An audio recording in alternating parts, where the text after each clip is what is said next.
हरिओम। प्रार्थना के लिए ध्यानात्मक आसन में बैठेंगे। कमर गर्दन एक सीध में रखते हुए आंखें बंद करके डीप ब्रीदिंग करेंगे। ओम सच्चिदानंद रूपाय विश्वोत्पत्त्यादि हेतवे तापत्रय विनाशाय श्री कृष्णाय वयं नुमः। ओम। दोनों हथेलियों का घर्षण करते हुए अपने मुखमंडल पे लगाएंगे। धीरे धीरे नेत्र खोलेंगे। पहले हम सिलेबस देखेंगे, फिर अब तक हमने क्या पढ़ा है पूरा हम ओवरव्यू लेंगे। यस, टीचिंग एप्टीट्यूड, ये हमारी यूनिट का नाम है। इसमें सबसे पहले concept, objectives, levels of teaching. Teaching की कंसेप्ट क्या है वो हमें देखना है या देख चुके हैं हम। 3 दिन से हम पढ़ रहे हैं। ऑब्जेक्टिव क्या उद्देश्य है शिक्षण के, फिर लेवल्स क्या है उसके। तो ये सारी चीज़ें हमने देखी और लेवल्स हमने मेमोरी, अंडरस्टैंडिंग, रिफ्लेक्टिव, इसको डिटेल में देखा था। तीनों का एक चार्ट देखा था जो कंपैरेटिव चार्ट है, वो भी हम अच्छी तरह से देख चुके हैं। अब आप देखेंगे कि characteristics and basic requirements of teaching क्या है, कि क्या विशेषताएं हैं टीचिंग की और आवश्यकताएं क्या है, कि क्या क्या होना चाहिए। तो ये आपको पता है कि क्या उद्देश्य है वो देखा। फिर बिल्कुल एक योजनाबद्ध विषय वस्तु होनी चाहिए, जो सब्जेक्ट मैटर है वो पूरा अच्छी तरह से प्लान किया हुआ हो। फिर शिक्षक और विद्यार्थी के बीच में संवाद होना चाहिए। कुछ नहीं आ रहा है, शिक्षक समझाने के बाद फीडबैक ले रहे हैं, विद्यार्थी अपनी समस्याएं बता रहे हैं, समस्या का समाधान किया जा रहा है, तो इस तरह से संवाद भी होगा। तो डिस्कशन से जब पढ़ाई होगी और उसके बाद फिर मूल्यांकन, इवैल्यूएशन होगा, जो किसी भी रूप में हो सकता है। ओरल भी होता है, रिटन भी होता है, हम लोग प्रोजेक्ट्स जमा करवाते हैं, असाइनमेंट्स देते हैं, वो भी एक इवैल्यूएशन का ही टाइप है। फिर लर्नर्स के कैरेक्टरिस्टिक्स देखेंगे, यानी जो शिक्षार्थी है, जो विद्यार्थी है, जो सीख रहा है, उसकी क्या विशेषताएं हैं। तो उसका जो एकेडमिक यानी उसकी शैक्षणिक पृष्ठभूमि, क्या उसकी परफॉर्मेंस रहती है, सोशल कंडीशन कैसी है, भावनात्मक रूप से वो कैसा है, कॉग्निटिव यानी संज्ञान करने की, सीखने की, उसकी लर्निंग कैपेसिटी, उसका मेमोरी पावर, अंडरस्टैंडिंग लेवल, वो सब कुछ होता है। और क्योंकि सबका अलग अलग होता है, जो किशोर और वयस्क शिक्षार्थी हैं उसके आप 3 लेवल देख चुके हैं, एज ग्रुप में उनको डिवाइड किया हुआ है। तो उनकी जो सीखने की आवश्यकता है वो अलग अलग है। सब बच्चे अलग अलग बैकग्राउंड से आते हैं, सबका रंग, रूप, परिस्थिति, मानसिक स्थिति सब कुछ अलग अलग होती है। लेकिन जब लर्नर पढ़ रहा है तो उसमें सिर्फ और सिर्फ सीखने की भावना होनी चाहिए, पूर्ण रूप से वो पढ़ाई के प्रति डेडिकेटेड हो, तो वो शिक्षा को ग्रहण कर सकेगा।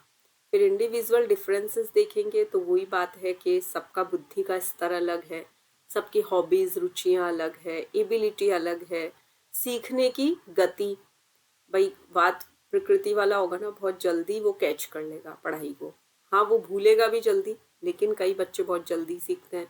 कई बच्चे 3-4 बार समझाने पे सीखते हैं, लेकिन जब सीखते हैं तो ऐसा सीखते हैं कि उसको वो लाइफ टाइम नहीं भूलते हैं। तो ये भी अंतर है सब में, सीखने की गति अलग अलग है, ये अंतर देखने को मिलता है। फिर ऐसे कौन से फैक्टर्स है जो टीचिंग को प्रभावित करते हैं। तो सबसे पहला तो अगर टीचिंग है तो बाईपोलर होगी तो टीचर लर्नर, और अगर ट्राईपोलर है तो उसमें स्टडी मटेरियल भी आ गया। तो अब कौन कौन से ऐसे तथ्य है जो टीचिंग को प्रभावित करते हैं। तो सपोर्ट मटेरियल सही होना चाहिए, लाइक अभी मैं आपको पीडीएफ से, पीपीटी से पढ़ा रही हूँ, हमारे पास ऑनलाइन एक माध्यम है पढ़ने का। इंस्ट्रक्शनल फैसिलिटीज है, लर्निंग का एक वातावरण हमने बनाया, एक शांत वातावरण है, पूरी तरह से हम जागरूक होकर यहाँ बैठे हैं। तो जो भी इंस्टीट्यूशन है जहाँ हम पढ़ाई कर रहे हैं, वहाँ का वातावरण सब कुछ शिक्षण को प्रभावित करता है। फिर methods of teaching in institutions of higher learning. तो अगर हायर लर्निंग की बात करें, उच्च शिक्षा की बात करें, तो वहाँ कौन से मेथड्स काम में लिए जा रहे हैं। तो उच्च शिक्षा संस्थानों में विद्यार्थियों के अनुसार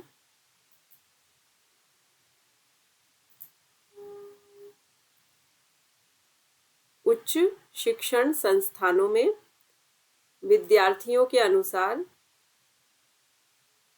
विभिन्न शिक्षण विधियां अपनाई जाती है।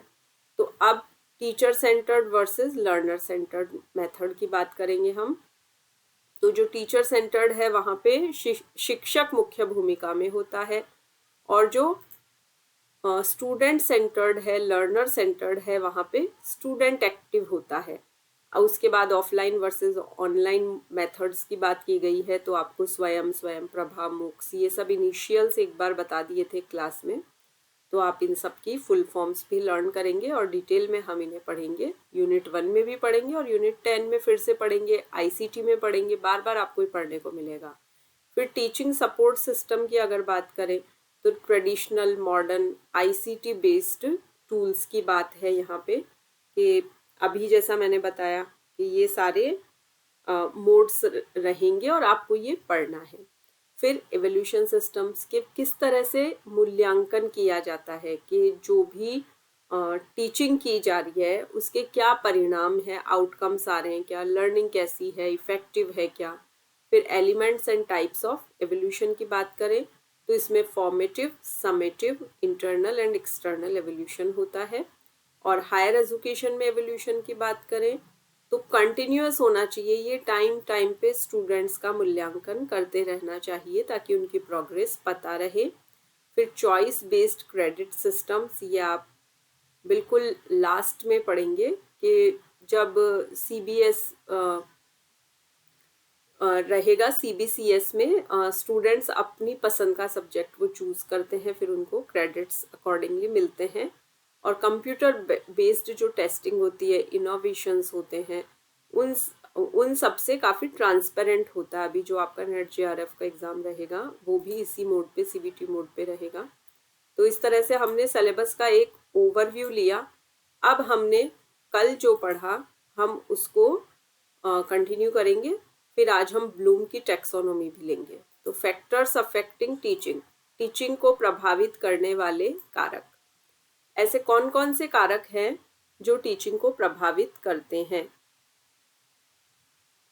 अब देखिए आप, कल हमने ये देखा था कि टीचर है उसको प्रॉपर नॉलेज होनी चाहिए, अपने सब्जेक्ट की अच्छी कमांड होनी चाहिए, बोलने का तरीका इफेक्टिव होना चाहिए, फ्रेंडली होना चाहिए, पर्सनैलिटी, बिहेवियर सब कुछ अच्छा हो, मेंटल लेवल अच्छा हो, डिसिप्लिन भी मेंटेन रखे, ये नहीं इतना फ्लेक्सिबल हो के क्लास में डिसिप्लिन ही नहीं है। लर्नर की बात करें तो उसमें मेच्योरिटी भी होनी चाहिए, सही एज का होना चाहिए, ये नहीं ओवर एज हो या अंडर एज हो, अपनी सही समझ के अनुसार वो क्लास को फॉलो करे। प्रॉपर उसमें मोटिवेशन की फीलिंग होनी चाहिए, पहले से उसने जो भी सीखा उसको कैसे अप्लाई करना है, उसका इंटेलिजेंस लेवल होना चाहिए। मेंटल हेल्थ के भी मैंने कुछ एग्जाम्पल दिए थे कि ऐसे ईर्ष्या, द्वेष, क्रोध, लोभ ऐसी भावनाएं ना रखे। अच्छा उसका मानसिक स्वास्थ्य हो तो उसकी लर्निंग भी बहुत अच्छी रहेगी। अटेंशन होनी चाहिए, उसमें चेतना होनी चाहिए। फिर सब्जेक्ट मैटर की बात करें तो सब्जेक्ट मैटर के बारे में भी हमने डिटेल में पढ़ा था। फिर learning environment and instructional facilities, ये कल सब कुछ हम पढ़ चुके हैं। आप एक ओवरव्यू ले लीजिए, केवल इनका एक नज़र डाल लीजिए क्या है अधिगम का वातावरण और हायर लर्निंग के जो मेथड्स हैं। यहाँ तक हमारा हो गया। अब हम आज यहाँ से प्रारंभ करेंगे। इंस्ट्रक्टर सेंटर्ड टीचिंग क्या होती है। तो व्हेन एन इंस्ट्रक्टर और a facilitator is in actively involved in teaching while the learners are in a passive receptive mode, listening as the instructor or a facilitator teaches is known as instructor centered teaching। तो ये पूरी परिभाषा दी है जहाँ पे जो learners है यानी जो विद्यार्थी हैं, जो शिक्षार्थी हैं, वो तो पैसिव मोड पे है, यानी वो ज़्यादा नहीं बोल रहे हैं, चुपचाप वो सुन रहे हैं। और जो शिक्षक है वो बड़े एक्टिवली क्लास को संपादित कर रहे हैं, चला रहे हैं, क्लास को रन कर रहे हैं। तो इसे क्या कहेंगे, इंस्ट्रक्टर सेंटर्ड टीचिंग। अब इस टीचिंग में क्या होता है, देखिए इंस्ट्रक्टर होता है और वो फुली रिस्पॉन्सिबल होता है, पूरी जिम्मेवारी उसी की होती है कि क्या पढ़ाना है, कैसे पढ़ाना है, क्या और कैसे, व्हाट एंड हाउ, ये टोटली उसकी रिस्पॉन्सिबिलिटी है। और लर्नर क्या है, पूरी तरह से डिपेंड है अपने इंस्ट्रक्टर पे कि जो सर या मैम पढ़ाएंगे बस हमें वही पढ़ना है। वो अपनी तरफ से ना कुछ सजेशन देंगे, ना उन्हें ये पता है क्या पढ़ाया जा रहा है। उनका रोल केवल ये है कि वो एक्टिवली समझे, पढ़े और कंसेप्ट्स को क्लियर करे। तो इंस्ट्रक्टर रिस्पॉन्सिबल होता है इवोल्यूशन के लिए भी, यानी बाद में वो कोई ओरल टेस्ट ले, रिटन टेस्ट ले, असाइनमेंट दे, प्रोजेक्ट दे, ग्रुप डिस्कशन करवाए, डिमॉन्स्ट्रेट करके और फिर फॉलो करवाए, वो totally depend on the teacher और द इंस्ट्रक्टर। अब ये जो बात अभी मैंने समझाई आपको यहाँ हिंदी में नज़र आ रही है, आप इसे ध्यान से पढ़ लेंगे जो भी हिंदी मीडियम वाले हैं। बाकी आप अगर उस एक स्लाइड को प्रॉपरली देख लें तो सारा कुछ इसी में इंक्लूड है। बट आप अगर हिंदी में कंफर्टेबल है तो हमने बाइलिंगुअल बनाई है पीपीटीज, आप कंफर्टेबली देख सकते हैं, नोट्स अपने लिख सकते हैं। डिटेल मत लिखिए, ओनली टाइटल्स लिखिए। तो यहाँ शिक्षक की प्रमुख भूमिका देखी, फिर विद्यार्थी की भूमिका कि प्रश्न कम पूछ रहे हैं, केवल सुन रहे हैं, डिपेंडेंस है उनकी अपने इंस्ट्रक्टर पे लर्निंग के लिए, और फिर जो मूल्यांकन हो रहा है वो भी टीचर के कंट्रोल में है कि वो किस तरह से इवेल्यूट कर रहे हैं। अब लर्नर सेंटर्ड टीचिंग देखेंगे। जब कक्षा में विद्यार्थी को प्रमुख स्थान दिया जाता है, अभी उसका जस्ट ऑपोजिट हो गया, तो उसे शिक्षार्थी केंद्रित शिक्षण कहते हैं। तो प्रत्येक विद्यार्थी की रुचि, क्षमता और सीखने की शैली पे ध्यान दिया जाता है। तो विद्यार्थी केंद्रित है, तो एक एक विद्यार्थी की क्या ज़रूरत है, क्या उसका बैकग्राउंड है, उसकी कैपेसिटी कैसी है सीखने की, उसके इंटरेस्ट का फील्ड कौन सा है, उसके सीखने की शैली कौन सी है, तो टोटली डिपेंड करेगा ये स्टूडेंट पे। तो आप जो अभी पढ़ के आए हैं फर्स्ट वन, उसका जस्ट ऑपोजिट है। व्हेन अ स्टूडेंट और a learner is more emphasised in a classroom than others is known as learner centred teaching. तो अब ये लर्नर सेंटर्ड हो गई है। और फिर इसमें क्या है, ईच स्टूडेंट, प्रत्येक स्टूडेंट की रुचि को देखा जाता है, उसकी योग्यता को देखा जाता है, उसकी लर्निंग स्टाइल को, फिर उस अनुसार इंस्ट्रक्टर अपनी क्लास को संचालित करेंगे। और फिर जो सेल्फ एवोल्यूशन है, इसमें आत्म मूल्यांकन भी होता है। तो ऐसा नहीं है कि स्टूडेंट केवल पढ़ता जा रहा है, केवल पढ़ता जा रहा है और टीचर पढ़ाते जा रहे हैं, इसमें सेल्फ एवोल्यूशन भी है। स्टूडेंट अपना खुद का एवोल्यूशन करते हैं, मूल्यांकन करते हैं कि कल की क्लास में मैंने क्या सीखा, आज मेरा क्या तैयार हुआ है, मैं कितना कर चुका हूँ और अब कितना मुझे नोट्स बनाना बाकी है, रिवाइज करना बाकी है। तो आपने दो टाइप्स देख लिए। अब हम देखेंगे टीचर फोकस्ड स्ट्रेटेजी। जो व्यूह रचना है पढ़ाई की, वो टीचर पे फोकस्ड किस तरह से होगी।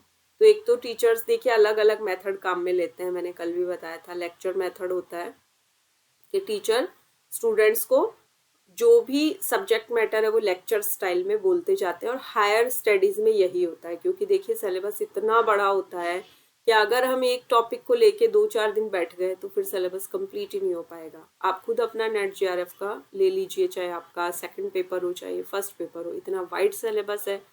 तो लेक्चर मेथड ही पॉसिबल है यहाँ पे कि टीचर बोल रहा है, स्टूडेंट सुन रहे हैं, लास्ट में वो क्वेश्चंस पुट अप कर सकते हैं।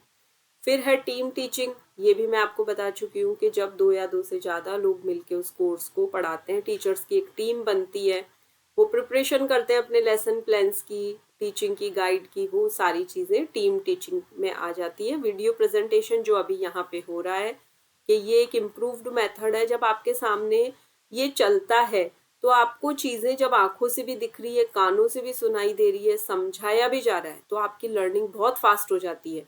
सपोज मैं पीपीटी हटा दूं, आप सिर्फ मुझे देख रहे हो और मैं बोल रही हूँ, तो आपको कम समझ में आएगा। अगर मैं अपना वीडियो ऑफ कर दूं तो शायद आपको बिल्कुल समझ में नहीं आएगा। तो वही बात आप मान के चलिए कि एक ज़माने में रेडियो हुआ करते थे, तो काफ़ी इंजॉय करते थे सब लोग, गाने सुनते थे, भजन सुनते थे, न्यूज़ सुनते थे, इवन क्रिकेट की कमेंट्री भी, फुटबॉल की, हॉकी की मैच की कमेंट्री भी रेडियो पे सुनते थे। लेकिन फिर सोच के देखिए टीवी आई तो कितना आनंद आने लगा सबको, दोनों चीज़ें मिली ना, ऑडियो विजुअल। और अब उसके बाद तो सोशल मीडिया है, तो हम वहाँ पे तो कमेंट भी कर सकते हैं लाइव अपने, तो वो और ज़्यादा बेटर हो गया, और ज़्यादा वहाँ प्लेजर बढ़ गया। तो वैसे ही पढ़ाई में कि अगर वीडियो प्रेजेंटेशन है, ऑनलाइन मोड पे आप पढ़ रहे हैं, तो आपको ये चीज़ें बहुत ही अच्छे से कंसेप्ट को क्लियर करवा देती है। तो व्याख्यान पद्धति जो अभी लेक्चर मेथड मैंने बताया था, तो शिक्षक क्या कर रहा है, समझा रहा है, आप लोग अभी अपना पेपर पेन भी लेके बैठे ना, नोट्स बना रहे हैं आप लोग, तो पॉइंट्स आप अभी लिख लेंगे साथ में, तो आपके नोट्स रेडी हो जाएंगे। फिर आप उनको जब रात को रिवाइज करेंगे या मॉर्निंग में जल्दी उठ के रिवाइज करेंगे तो आपको याद आ जाएगा कल ये स्लाइड शेयर हुई थी, फिर आप रिकॉर्डिंग भी देख लेंगे। फिर आपको सारे की नोट्स तो प्रॉपर वहीं पे तैयार हो गए। फिर टीम टीचिंग बताई दी, एक से ज़्यादा शिक्षक मिलके जब लेसन प्लान बनाते हैं, पढ़ा भी रहे हैं, फिर वो आपके टेस्ट वगैरह भी ले रहे हैं, मूल्यांकन कर रहे हैं, और वीडियो प्रेजेंटेशन आप देख ही रहे हैं कि बहुत ही प्रभावी और रोचक ढंग से। तो अब ये जो भी रणनीति काम में ली गई है, इसमें मुख्य भूमिका किसकी है? टीचर की। स्टूडेंट इसमें अभी सीख रहा है, केवल लिसनर है। अब मिक्स्ड स्ट्रेटेजी की बात करें कि ये ही क्यों, कुछ अलग अलग चीजें भी तो अपनाई जानी चाहिए, बिल्कुल होनी चाहिए। मैंने आपको कोई प्रोजेक्ट दे दिया कि आप सूर्य नमस्कार के ऊपर उसके मंत्र भी लिख के लाएंगे। कहाँ पे इसका उल्लेख है, क्या वैदिक ग्रंथों में है कहीं पे? सारे मंत्र लिखेंगे, प्लस इसके नाम लिखेंगे, कितने स्टेप है, आसनों के नाम लिखेंगे, कौन से चक्र पे ये काम कर रहा है। अब मैंने आपको प्रोजेक्ट दे दिया है, अब आप इस पे काम करने पे जुट जाएंगे, अपना प्रोजेक्ट बनाएंगे आप। फिर डिमॉन्स्ट्रेशन, मैंने कहा चलो अब करके दिखाओ, तो डिमॉन्स्ट्रेशन हो गया। ट्यूटोरियल एंड सिमुलेशंस, तो आपको पढ़ाने की एक टेक्निक, ट्यूटोरियल दिए गए कि मैंने कोई वीडियो देके कहा इसको देखो फिर फॉलो करो। फिर ग्रुप डिस्कशन, आप सब स्टूडेंट्स को कहा आपस में, आप लोग जितने भी हो सब अपना एक ग्रुप बनाओ और आप डिस्कस करके फिर क्लास में आया करो। सेमिनार, देखिए इसमें थोड़ा सा डिफरेंस ये रहता है, ग्रुप डिस्कशन होता है, ग्रुप रहता है वो। सेमिनार में क्या होता है कि वक्ता लिमिटेड होते हैं, इसमें सब नहीं बोलते हैं। जैसे कोई सेमिनार आयोजित की गई, वो उसी दिन हो जाती है, यानी बहुत लंबे समय तक नहीं चलती है।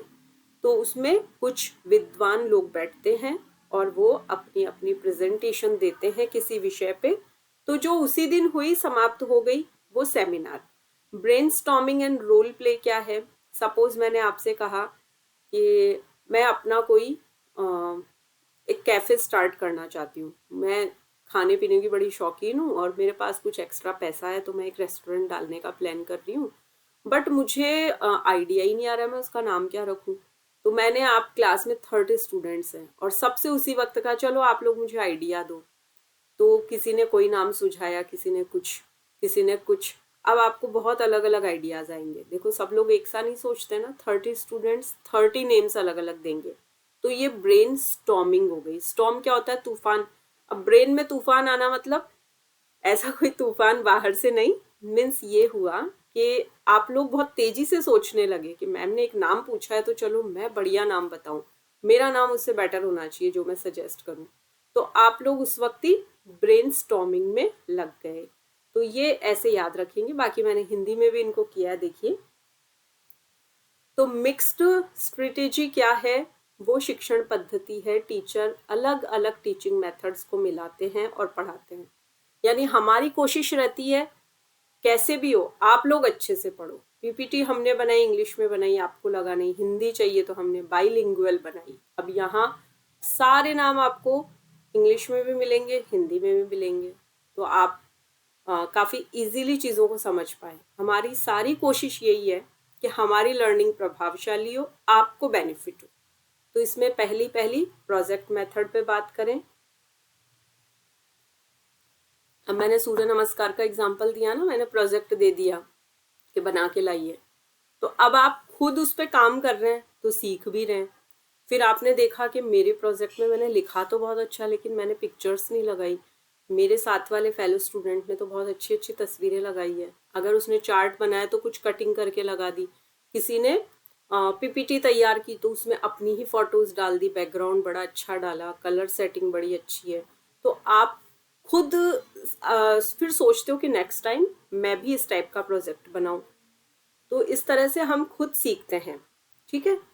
फिर डिमॉन्स्ट्रेशन क्या है कि टीचर करके दिखा रहे हैं, विद्यार्थी सीख रहे हैं, टीचर गाइडेंस दे रहे हैं और प्रैक्टिकल प्रैक्टिस भी करवा रहे हैं। जैसे मैंने कोई वीडियो दिखाया या अपना डिमॉन्स्ट्रेशन दिया और कहा चलिए अब आप लोग करिए, फिर आप सब लोग करने लगे सूर्य नमस्कार। फिर ग्रुप डिस्कशन हुआ, अब आपको मैंने कहा चलो अपने अपने आइडिया शेयर करो, बैठो आपस में डिस्कस करो। तो देखिए एक फिलोसफर हुए सुकरात। सोक्रेटिस इंग्लिश में नाम है, हिंदी में सुकरात बोलते हैं। वो उन्होंने कोई कॉलेज यूनिवर्सिटी नहीं खोली, वो सिंपली बैठते, उनके पास लोग आते और वो उनसे प्रश्न पूछते, उत्तर मिलता, क्वेश्चन आंसर करते करते उन्होंने इतनी अच्छी फिलॉसफी युवाओं में भर दी कि वहाँ के युवा उनके फैन हो गए। तो इस तरह से group discussion, question answer sessions, seminars करना, ये स्टूडेंट को नए तरीके से सोचने के लिए प्रेरित कर देते हैं। तो सेमिनार क्या है कि मैंने बताया ना कि एक ही दिन में हो जाती है। ये आपको मैंने कोई टॉपिक दिया और कहा सब अपनी प्रेजेंटेशन दोगे इस पे, तो आप सब अपने अपने टॉपिक तैयार करके आए, आप खड़े हुए, आपने सुनाया अपना, तो ये सेमिनार हो गई। ब्रेनस्टॉर्मिंग, जो मैंने कहा, मैंने आपसे आइडिया मांगा कि मैं क्या नाम रखूं अपने रेस्टोरेंट का, तो आपने उसी वक्त बहुत अच्छे अच्छे आइडियाज मुझे दिए।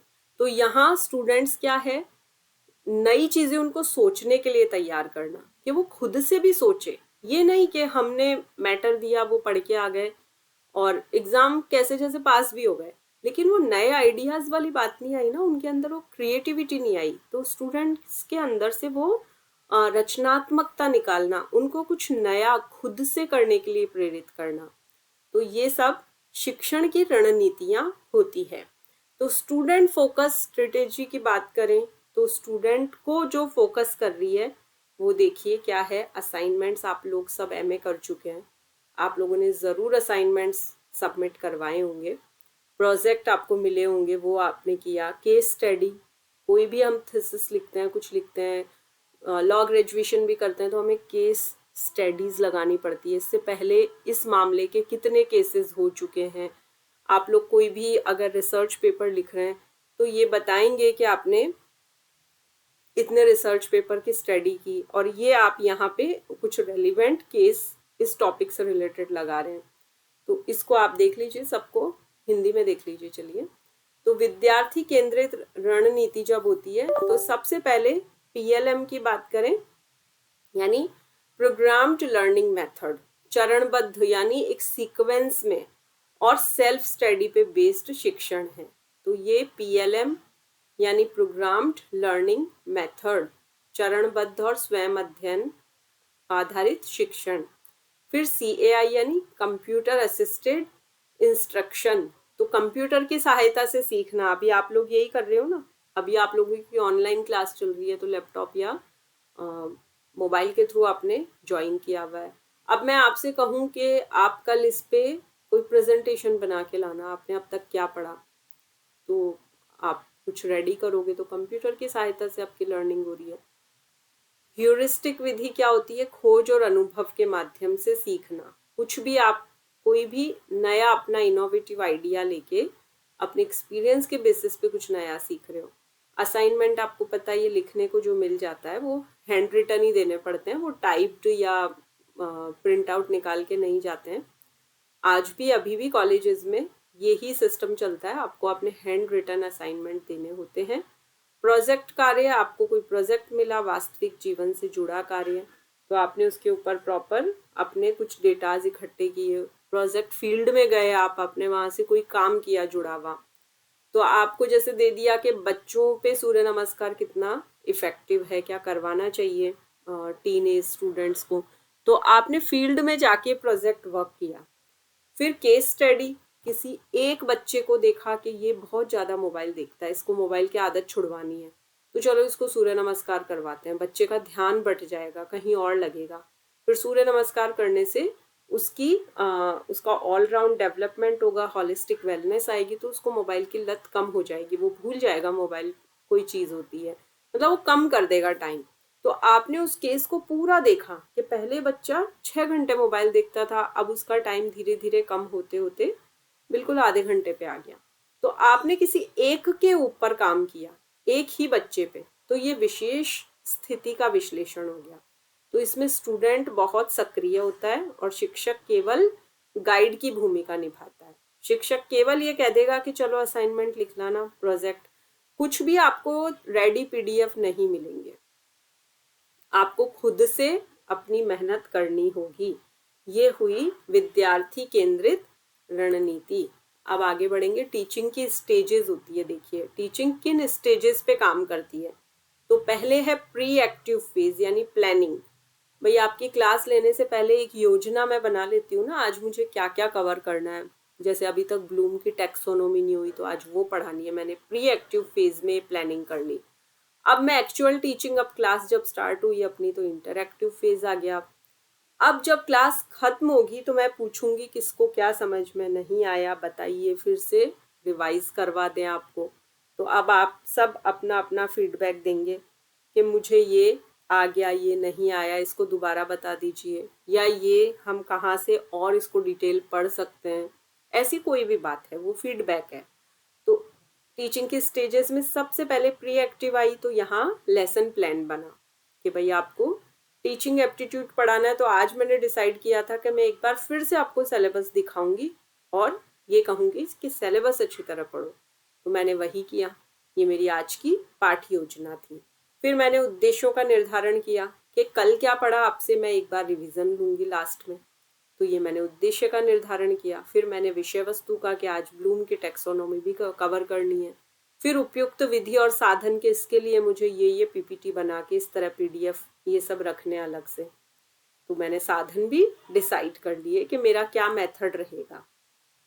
अब जब मैं इंटरएक्टिव फेज पे आई तो मैंने उसी तरीके से अपनी क्लास को स्टार्ट किया। फिर मैंने कुछ प्रश्न मैंने सोच रखा है लास्ट में पूछेंगे, चर्चा करेंगे।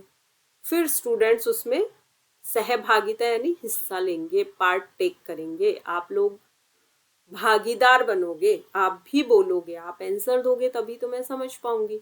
तो अवधारणा स्पष्ट होगी कि हाँ मैंने जो पढ़ाया अब तक अपनी पिछली 3 क्लासेस में जो जो स्टडी हुई है आप लोगों को वो कंसेप्ट क्लियर हो गई है।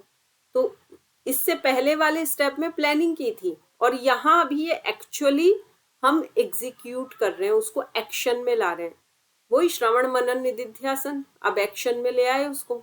फिर पश्चात सक्रिय क्या होगा कि अब जब पूरी पढ़ाई हो गई, क्लास हम करवाने वाले हैं शांति पाठ, उससे पहले मैंने मूल्यांकन लिया कि भाई किसको क्या समझ में नहीं आया। फिर पुनरावलोकन, आज जो जो पढ़ा उसको एक बार वापस से देख लें। फिर आप लोगों का फीडबैक ले लिया। फिर आप में से किसी ने कहा कि भाई ये पॉइंट तो बिल्कुल समझ में नहीं आया, तो मैंने फिर कुछ सुधारात्मक उपाय बताए कि चलिए इसको आप इस तरह से लर्न करेंगे तो ये ऐसे सही से समझ में आ जाएगा। या आपको इसकी एक्स्ट्रा मटेरियल चाहिए तो आप मुझे मैसेज करके मुझसे ले लेना। ऐसा कोई भी हमने एक रास्ता निकाला जिससे समस्या का समाधान हुआ। ठीक है।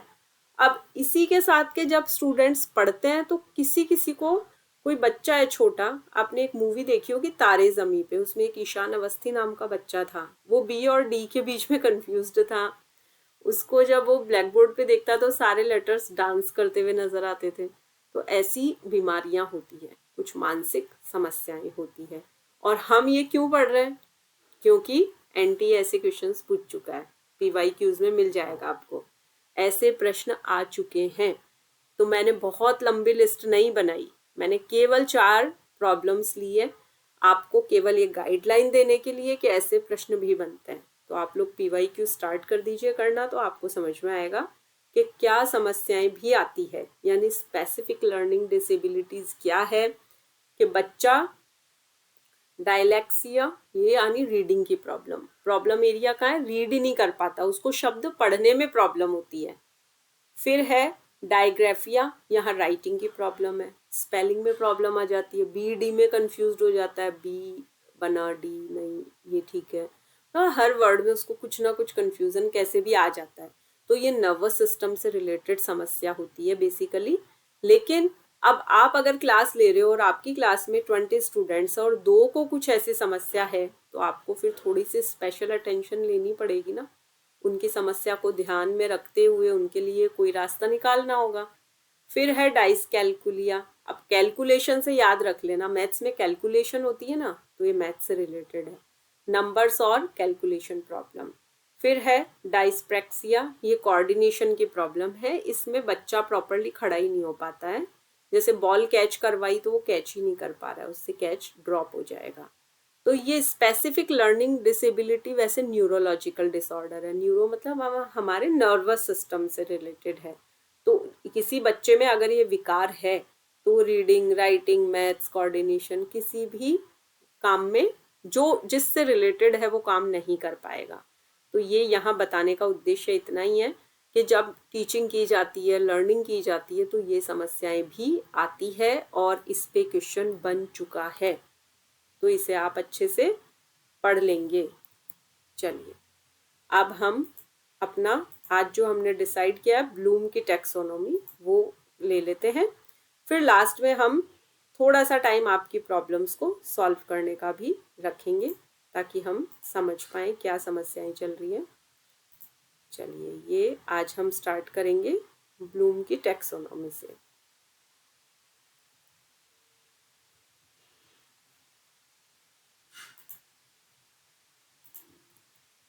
यस, ये है हमारा वेरी फर्स्ट वन। ब्लूम नाम के एक कहेंगे हम, आप अलग अलग यहाँ पे थिंकर्स, फिलोसफर्स सभी पढ़ रहे हैं, तो इसमें इन्होंने कुछ स्टेप्स दिए हैं। पहले आप एक बार हिंदी में देख लो फिर मैं बताती हूँ। तो 1956 में आई थी ये ब्लूम की टैक्सोनॉमी और इसको रिवाइज किया एंडरसन और कॉर्थवॉल ने 2001 में। ठीक है, तो ब्लूम की टैक्सोनॉमी में लर्निंग को 3 डोमेन्स में विभाजित किया गया, 3 क्षेत्रों में। लर्निंग मतलब सीखना, हिंदी में क्या कहेंगे, अधिगम। ठीक है, कल आपने पढ़ा था ना टीचिंग और लर्निंग में क्या अंतर है। तो भाई लर्निंग हमारी लाइफ टाइम चलती है, हम उम्र के किसी भी फेज पे पहुंच जाएं, हमारी लर्निंग चलती ही रहती है। और टीचिंग क्या होती है कि एक पर्टिकुलर आपका जो फील्ड है आप वही पढ़ रहे हैं वो। अब इसमें आप देखेंगे ब्लूम की टैक्सोनॉमी को 3 डोमेन्स में विभाजित किया गया है। सबसे पहले कॉग्निटिव डोमेन, दूसरा अफेक्टिव डोमेन और साइकोमोटर डोमेन। इसको याद रखने का सबसे अच्छा तरीका है कैप।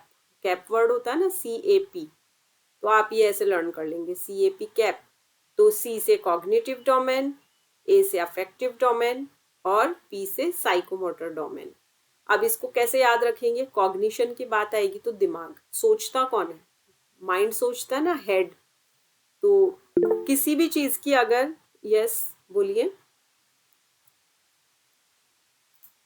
आपने हैंड रेज किया, अच्छा स्क्रीन नहीं दिख रही है क्या, okay let me share again. अब दिख रही है स्क्रीन, अभी विजिबल है, ओके ओके यस। चलिए तो ये ब्लूम, मैं फिर से दिखा देती हूँ, ये पहला वाला है, ये ब्लूम के टैक्सोनॉमी। इससे काफ़ी इससे डेफिनेटली एक क्वेश्चन आ ही जाता है। तो आप इसको जो पॉइंट्स है इसके थ्रू देखेंगे, ये इस तरह से चलेगा। फिर इसमें कुछ सुधार किए गए, तो 2 लोगों ने इसको ठीक किया।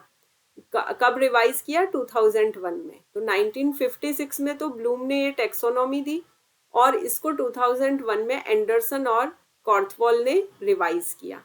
तो ब्लूम के टैक्सोनॉमी में जो लर्निंग है, सीखना है, अधिगम है, उसको 3 भागों में बांटा गया। CAP कैप से याद रखेंगे, कॉग्निटिव होता है, दिमाग का काम जहाँ होता है, हेड हमारा सोचता है। फिर अफेक्टिव डोमेन, हार्ट जो भावनाओं का काम करता है। और साइकोमोटर डोमेन क्या होता है, साइकोमोटर यानी एक्शन में आना। जैसे एक बच्चे को हमने मैथ्स का क्वेश्चन दिया तो अब उसका दिमाग सक्रिय हुआ, उसका माइंड चल रहा है अभी।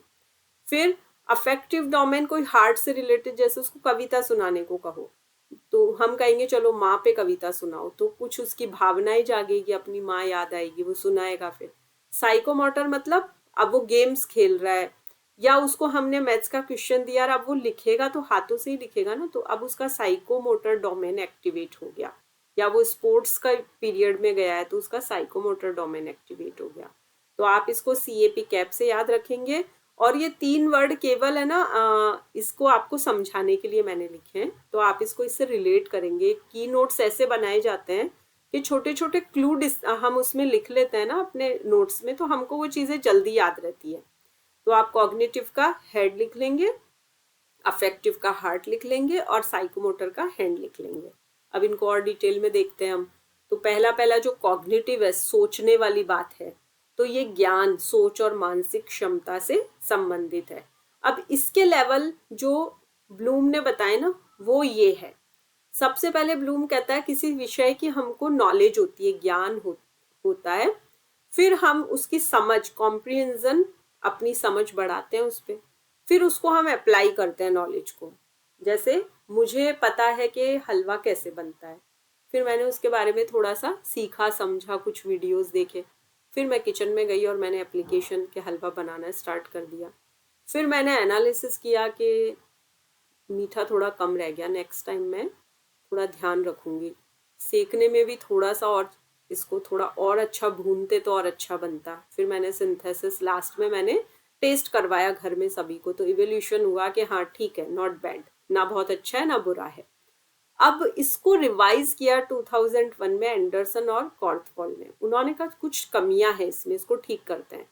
उनकी सीक्वेंस क्या रही, उन्होंने कहा भाई कोई भी बात हो तो पहले हम उसको रिमेम्बर करते हैं ना। आपने, जैसे मैंने यूनिट 1 आपको पढ़ाना शुरू किया, तो आप उसको पहले तो रिमेम्बर करेंगे, जो भी आपको कंटेंट वीडियो के थ्रू मिल रहा है, पीडीएफ में मिल रहा है, फिर आप उसको समझेंगे, फिर आप उसको अप्लाई करना शुरू करेंगे अपनी लाइफ में, फिर एनालाइज करेंगे कि मैंने कितना सीखा, भी कितना बाकी है, ये टॉपिक ऐसा है, इसमें ये बताया गया है। फिर आप इवेल्यूट करेंगे अपना खुद का, पीवाईक्यू करके टेस्ट लेंगे कि मेरी अभी कितनी कितनी क्या कमी है। फिर आप उस पर क्रिएट भी करेंगे कि अब आपको कुछ अलग करना है, क्रिएशन भी करना है। जैसे कोई इंजीनियरिंग स्टूडेंट है, तो अभी वो क्लास में गया, उसने चीज़ें समझी, फिर सपोज सॉफ्टवेयर इंजीनियर है, फिर उसने ये सब वहां पे करके देखा क्लास में, अब लास्ट में वो कोई सॉफ्टवेयर तो खुद भी बनाएगा ना, तो फिर उसने क्रिएट भी तो किया ये सब करने के बाद। तो यहाँ ब्लूम ने क्रिएशन कुछ नहीं लिखा है कि भाई अपने से मैंने नया क्या किया, लेकिन एंडरसन और कॉर्थवॉल कह रहे हैं कि क्रिएट भी करना है। अब क्या रहता है कि इनमें से भी क्वेश्चंस बन जाते हैं, सीक्वेंस पूछ लेते हैं, ऐसे ऐसे थोड़े से टिपिकल क्वेश्चंस भी आ जाते हैं। अगर आप जेआरएफ टारगेट कर रहे हैं तो आपको इतनी डीप जाना पड़ेगा। तो अब इसको, जैसे आपने कैप से CAP कैप याद किया ना, पिछले स्लाइड में देखा था, ये कॉग्निटिव, अफेक्टिव और साइकोमोटर, वैसे यहाँ पे भी KCAASE ऐसे कोई क्लूज बना लीजिए, फिर इनको लर्न कीजिए। बाकी ये तो याद ही रखना, नेम्स तो ब्लूम ने कब दिया, फिर आगे कब हुआ। अब ब्लूम की अभी हमने जो 3 चीजें थी उसमें पहला पढ़ा था, C पढ़ा था कॉग्निटिव, फिर A देखिए अफेक्टिव डोमेन क्या है। तो ये जो डोमेन है ये भावना, रुचि, मूल्य, एटीट्यूड से संबंधित है। अब इसके भी लेवल है कि पहले तो रिसीविंग, ध्यान देना, फिर रिस्पॉन्ड करना, फिर उस पर प्रतिक्रिया दी गई, फिर वैल्यू किया उसको। ये लर्निंग की है सारी चीजें। अगर हम कुछ लर्निंग कर रहे हैं, कुछ नया सीख रहे हैं, तो पहले हम ध्यान देंगे उस टॉपिक पे, फिर हम रिस्पॉन्ड करेंगे कि हाँ ये मुझे समझ में आ गया, फिर उस पर वैल्यू होगी, फिर ऑर्गेनाइज करेंगे उसको, अपनी नॉलेज को एक जगह ऑर्गेनाइज करेंगे, और फिर इंटरनलाइजेशन, कैरेक्टराइजेशन, उसको आंतरिक रूप से हम अपना लेंगे अपने भीतर। अब बात आई उसको एक्शन में लाने की। अभी तक तो ये ब्रेन और ब्रेन और हार्ट का काम था, अब हैंड का काम आ रहा है, हाथ का काम आ रहा है। तो साइकोमोटर डोमेन में देखिए, क्रियात्मक क्षेत्र शारीरिक कौशल और क्रियाओं से संबंधित है। इसमें इमिटेशन होता है, मैनिपुलेशन होता है, यानी नियंत्रण करना, मतलब बातों को ठीक ठाक, कहाँ किसकी जरूरत है वो मैंने नॉलेज वहां पे फिट कर दी, ये मैनिपुलेशन किया। फिर प्रिसीजन, उसको थोड़ा समराइज किया, छोटा किया। फिर आर्टिकुलेशन, समन्वय किया। फिर नेचुरलाइजेशन, फिर वो मेरा नेचर बन गया, स्वाभाविक रूप से वो मेरे स्वभाव में आ गया। तो ये ब्लूम की टैक्सोनॉमी है और इसके ये स्टेप्स हैं। तो ये इंपॉर्टेंट है, इसमें से प्रश्न आते हैं, आप इसे अच्छी तरह कर लेंगे। अब नेक्स्ट हमारी स्लाइड है वार्क से related, VARK, walk model of learning. ये नील फ्लेमिंग ने ये मॉडल दिया था।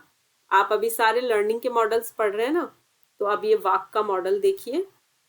सबसे पहले क्या होता है, आंखों से कुछ देखते हैं तो विजुअल हो गया, फिर कानों से हम सुन भी रहे हैं उसको, फिर हम उसको रीड और राइट कर रहे हैं, और फिर वो काइनेस्थेटिक लेवल पे आ गया, यानी वो फिर एक्टिविटी के, एक्शन के लेवल पे आ गया। देखा, सुना, समझा, लिखा, नोट्स लिखे, फिर उसको करके देखा। ठीक है, तो विजुअल लर्नर, वी, वाक की फुल फॉर्म में पहले विजुअल आएगा, फिर ए में ऑडिटरी आएगा, फिर आर में रीड एंड राइट आएगा और के में काइनेस्थेटिक लर्नर आएगा। तो आप इसको बहुत अच्छी तरह से कर लेंगे, इम्पॉर्टेंट है। विजुअल में देखिए, जैसे अभी आप पीपीटी के थ्रू पढ़ रहे हैं, कोई डायग्राम आपने देखा अभी पिछला, तो डायग्राम से चीजें परमानेंट याद होती है, हमेशा के लिए लर्न हो जाती है, दिमाग में एकदम फिट हो जाती है।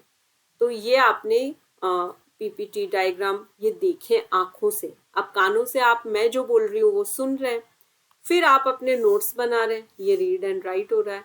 और काइनेस्टिक क्या है? Practical demonstration. अब आप उसको रिवाइज करके और उस नॉलेज को अप्लाई करेंगे ना, तो वो प्रैक्टिकल डिमॉन्स्ट्रेशन हो गई।